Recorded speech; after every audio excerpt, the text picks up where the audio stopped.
পাবনায় বিএনপি জামায়াত সংঘর্ষে আহত ৩০, কার্যালয়ে আগুন ভাঙচুর। আমার হতাশা ক্ষুব্ধতা কাউকে আঘাত করলে আমি দুঃখিত, বলছেন মাহফুজ আলম। জানাবো সব কুল হারিয়ে নয়া কৌশলে মাঠে নেমেছে আওয়ামী লীগ। এবং সর্বশেষ জানাবো দাবি আদায়ে অনড় জবি শিক্ষার্থীরা, কাকরাইলে তীব্র যানজট। শুনছিলেন সংবাদ শিরোনাম, এবারে বিস্তারিত। সবকুল হারিয়ে নয়া কৌশলে মাঠে নেমেছে আওয়ামী লীগ। ছাত্র জনতার গণ অভ্যুত্থানে দেশ থেকে পালিয়ে ভারতে আশ্রয় নিয়েছেন শেখ হাসিনা। সেখান থেকে নিয়মিত দেশ ধ্বংসের ষড়যন্ত্র চালিয়ে যাচ্ছে তিনি। সম্প্রতি আওয়ামী লীগের সব কার্যক্রম নিষিদ্ধ করেছে সরকার। রাজনীতির মাঠে সব কুল হারানো আওয়ামী লীগ নয়া কৌশলে মাঠে নেমেছে। নিজের ভালো নেই বলে তারা কাউকে ভালো থাকতে দেবে না, ঠিক যেন এমন শপথ নিয়ে ফেলেছে দলটির দেশে বিদেশে আত্মগোপনে থাকা মাস্টার মাইন্ডরা, যার স্পষ্ট আলামত সহ বিভিন্ন ঘটনার মধ্য দিয়ে যথেষ্ট পূর্বাভাস পাওয়া যাচ্ছে। পরিবেশ পরিস্থিতি বিশ্লেষণ করলে স্পষ্টভাবে বোঝা যাবে ষড়যন্ত্রকারী চক্রটি সরকারকে বিপদে ফেলতে প্রতিটি আন্দোলনকে বেছে নিচ্ছে। আন্দোলনে যৌক্তিকতা থাকুক বা না থাকুক, তারা সেখানে কৌশলে তাদের লোকজনকে ঢুকিয়ে দিচ্ছে। উদ্দেশ্য সরকার বিরোধী বড় ধরনের বিক্ষোভের প্লট তৈরি করা, আর এক্ষেত্রে পলাতক। আমার হতাশা ক্ষুব্ধতা কাউকে আঘাত করলে আমি দুঃখিত, বলছেন মাহফুজ আলম। নিজের হতাশা কাউকে আঘাত করলে তার জন্য আন্তরিকভাবে দুঃখ প্রকাশ করেছেন তথ্য উপদেষ্টা মাহফুজ আলম। রাতে নিজের ফেসবুক পেজে দেওয়া এক পোস্টে তিনি লেখেন, আমার হতাশা ক্ষুব্ধতা কাউকে আঘাত করলে আমি আন্তরিক দুঃখ প্রকাশ করেছি। তিনি লেখেন, গত পরশু রাত্রে যখন এসব দাবি নিয়ে জবি থেকে আমাকে জানানো হয়, তখন তাদের আমি গতকাল রাত 9টায় আমার বাসায় আসার আমন্ত্রণ জানাই। কিন্তু গতকাল সকালে তারা আন্দোলনে নামেন এবং যমুনার কাছাকাছি পৌঁছে যান। কাল দুপুর থেকে ভিসি স্যারের সঙ্গে আমি নিয়মিত যোগাযোগ করেছিলাম।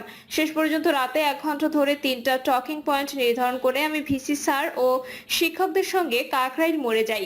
সেখানে মিডিয়ার লোকজন শিক্ষার্থীদের থেকে 50 মিটার দূরে দাঁড়িয়েছিলেন, কিন্তু আমি ভিসি স্যারকে বললাম আমি শিক্ষার্থীদের সামনে গিয়ে কথা বলবো। সেখানে যাওয়ার পর একটা গ্রুপ স্লোগান দেয়। আমি বিব্রত না হয়ে নিজের দায়িত্ব পালনের কথা বলে শুরু করি।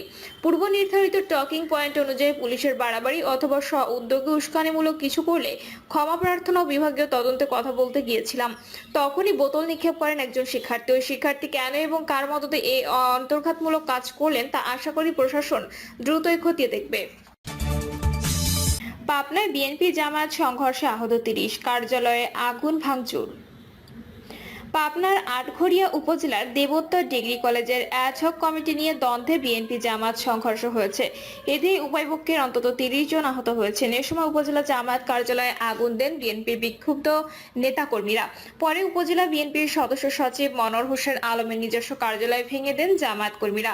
আটঘরিয়া থানার ভারপ্রাপ্ত কর্মকর্তা শফিকুজ্জামান সরকার জানান, দেবোত্তর ডিগ্রি কলেজের কমিটি গঠনকে কেন্দ্র করে জামায়াতের লোকজন প্রথমে বিএনপির লোকজনের উপর হামলা করে। পরে দুই পক্ষের সংঘর্ষ বেঁধে যায়। এতে উভয় পক্ষে বেশ কয়েকজন আহত হয়েছেন। তিনি আরো বলেন, আহতদের আটঘরিয়া উপজেলা স্বাস্থ্য কমপ্লেক্স সহ বিভিন্ন জায়গায় চিকিৎসার জন্য নেওয়া হয়েছে।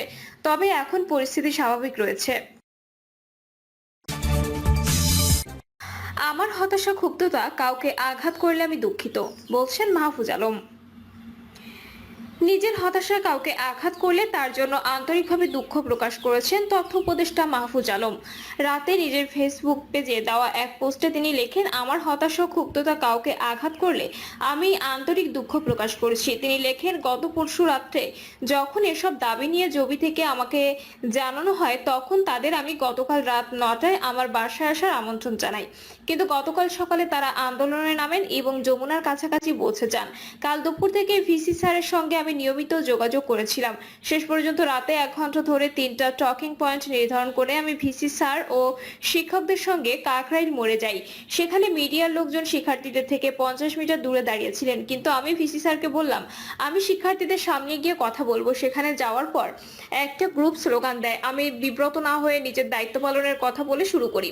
পূর্ব নির্ধারিত টকিং পয়েন্ট অনুযায়ী পুলিশের বাড়াবাড়ি অথবা স্ব উদ্যোগে উস্কানিমূলক কিছু করলে ক্ষমা প্রার্থনা ও বিভাগীয় তদন্তে কথা বলতে গিয়েছিলাম।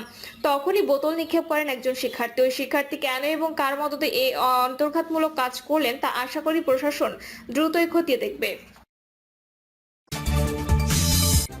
সবকুল হারিয়ে নয়া কৌশলে মাঠে নেমেছে আওয়ামী লীগ। ছাত্র জনতার গণ অভ্যুত্থানে দেশ থেকে পালিয়ে ভারতে আশ্রয় নিয়েছেন শেখ হাসিনা।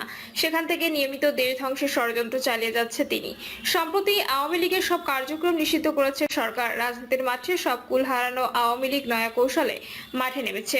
নিজের ভালো নেই বলে তারা কাউকে ভালো থাকতে দেবে না, ঠিক যেন এমন শপথ নিয়ে ফেলেছে দলটির দেশে বিদেশে আত্মগোপনে থাকা মাস্টার মাইন্ডরা, যার স্পষ্ট আলামত সহ বিভিন্ন ঘটনার মধ্য দিয়ে যথেষ্ট পূর্বাভাস পাওয়া যাচ্ছে। পরিবেশ পরিস্থিতি বিশ্লেষণ করলে স্পষ্টভাবে বোঝা যাবে ষড়যন্ত্রকারী চক্রটি সরকারকে বিপদে ফেলতে প্রতিটি আন্দোলনকে বেছে নিচ্ছে। আন্দোলনে যৌক্তিকতা থাকুক বা না থাকুক, তারা সেখানে কৌশলে তাদের লোকজনকে ঢুকিয়ে দিচ্ছে। উদ্দেশ্য সরকার বিরোধী বড় ধরনের বিক্ষোভের প্লট তৈরি করা। আর এক্ষেত্রে পলাতক আওয়ামী লীগের অন্যতম টার্গেট ছাত্রদের মতো স্পর্শকাতর আন্দোলনকে পুঁজি করা। অন্তর্বর্তী সরকারের গত 8 মাসের অসংখ্য আন্দোলনের গতিপথ পর্যালোচনায় এমন দৃশ্যপট বারবার ধরা পড়েছে। এজন্য তারা মনে করছেন যেখানে আন্দোলন সেখানে ফ্যাসিবাদের গোপন ছায়া। এজন্য সরকার সহ দেশপ্রেমিক সবাইকে সজাগ ও সচেতন থাকতে হবে। বিশ্লেষকরা জানান, অন্তর্বর্তী সরকারের ভুল ভ্রান্তি থাকতে পারে, কিন্তু মনে রাখতে হবে এই সরকার ব্যর্থ হওয়া মানে গণ অভ্যুত্থানে ব্যর্থ হওয়া। এই কারণে আন্দোলনের নামে মহল বিশেষ যেন লাশ ফোলার রাজনীতি সহ নাশকতামূলক কিছু ঘটাতে না পারে, সে ব্যাপারে সরকারকেও সময় মতো প্রয়োজনীয় ব্যবস্থা গ্রহণ করতে হবে। পাশাপাশি কাঙ্ক্ষিত গণতন্ত্রের স্বার্থে প্রয়োজনীয় সংস্কার শেষে দেশকে নির্বাচনের পথে এগিয়ে নিতে সব পক্ষকে সচেষ্ট থাকতে হবে। তারা মনে করেন দেশকে অচল করা এবং রাজনীতি অর্থনীতি সহ সামগ্রিক পরিস্থিতি অশান্ত করে তুলতে নিত্য নতুন কৌশল বেছে নিচ্ছেন এই স্যাবোটাজ লীগ। নিজেদের অপকৌশল বাস্তবায়নে সর্বত্র ষড়যন্ত্রের বীজ বলতে এরা কখনো আনসার, কখনো অটোরিকশা, কখনো বা শিক্ষক ও শ্রমিক সহ নানা গ্রুপের উপর ভর করেছে। তবে পরিস্থিতি ঘোলাটে করতে দফায় দফায় বেশি চেষ্টা করছে শিক্ষার্থীদের আন্দোলনে ঢুকে যৌক্তিক আন্দোলনের গতিপথ ভিন্ন দিকে ঘুরিয়ে দেওয়া। এ প্রসঙ্গে গণতন্ত্র মঞ্চের অন্যতম শীর্ষ নেতা ও বিপ্লবী ওয়ার্কার্স পার্টির সাধারণ সম্পাদক সাইফুল হক বলেন, আওয়ামী লীগ ও তাদের সব সংগঠনের কার্যক্রম ইতিমধ্যে নিষিদ্ধ ঘোষণা করা হয়েছে। তারা এখন নিজেদের পরিচয় লুকিয়ে নানাভাবে অন্তর্ঘাতমূলক কর্মকাণ্ড চালাবে। দেশকে অচল করা এবং দেশের রাজনীতি অর্থনীতি সহ সামগ্রিক পরিস্থিতি অশান্ত করে তুলতে নিত্য নতুন কৌশল নেবে, এটাই স্বাভাবিক। সাইফুল হক আরো বলেন, গণঅভ্যুত্থানের মুখে গত 5ই আগস্ট শেখ হাসিনা ভারতে পালিয়ে গেলেও বিদেশের মাটিতে বসে তিনি দেশকে অস্থিতিশীল করার অপচেষ্টা করে যাচ্ছেন। নানা উপায়ে অন্তর্বর্তী সরকারকে উৎখাতে ষড়যন্ত্র করছেন। তার নির্দেশে একই কাজ করে যাচ্ছে দলের লোকজন। এই ধারা এখনো অব্যাহত আছে এবং বলা যায় আরো বেড়েছে। রাজনৈতিক বিশ্লেষকদের মতে কয়েকদিন ধরে ঢাকায় রাজপথ ফের অশান্ত এবং উত্তপ্ত হয়ে উঠেছে। এর পেছনে মূলত পতিত আওয়ামী লীগের প্রত্যক্ষ ও পরোক্ষ মদতের খবর মিলছে। পর্দার আড়ালে থেকে অর্থ, অস্ত্র, লোকবল সরবরাহ সহ নানাভাবে রসদ যোগাচ্ছে এই দলটি। বিশেষ করে দলীয় কর্মকাণ্ড নিষিদ্ধ হওয়ার পর আওয়ামী লীগের নেতাকর্মীরা নানা কায়দায় উস্কে দিচ্ছে আন্দোলনের মাঠ। এদের মূল লক্ষ্য নোবেলজয়ী ডক্টর মোহাম্মদ ইউনূসের নেতৃত্বাধীন বর্তমান অন্তর্বর্তীকালীন সরকারকে বেকায়দায় ফেলা, বিব্রত করা, ব্যর্থ প্রমাণিত করা এবং স্যাবোটাজ করে জনগণকে সরকারের বিরুদ্ধে খেপিয়ে তোলা। এছাড়া মব জাস্টিসের নামেও ষড়যন্ত্র হচ্ছে। দাবি আদায়ের নামে সরকারের উপর একের পর এক খরচের বোঝা চাপিয়ে দিতেও মহল বিশেষ পর্দার আড়াল থেকে কলকাঠি নাড়ছে। সূত্র জানায়, আবাসন ব্যবস্থা নিশ্চিত সহ 3 দফা দাবিতে জগন্নাথ বিশ্ববিদ্যালয়ের ছাত্র শিক্ষকদের কঠোর আন্দোলন থেকে অব্যাহত আছে। এর মধ্যে প্রথম দিন ছাত্রদের যৌক্তিক আন্দোলনে পুলিশ বেধড়ক লাঠিচার্জ করে পরিস্থিতিকে আরো উত্তপ্ত করে তুলেছে। যদিও সরকারের পক্ষ থেকে অভিযোগ করে বলা হয়েছে, আন্দোলনকারীরা সরকারের সঙ্গে আলোচনায় না বসে হঠাৎ এভাবে প্রধান উপদেষ্টার বাসভবন যমুনা ঘেরাও কর্মসূচি নিয়ে মাঠে নেমেছে। তবে রাতে তথ্য ও সম্প্রচার উপদেষ্টা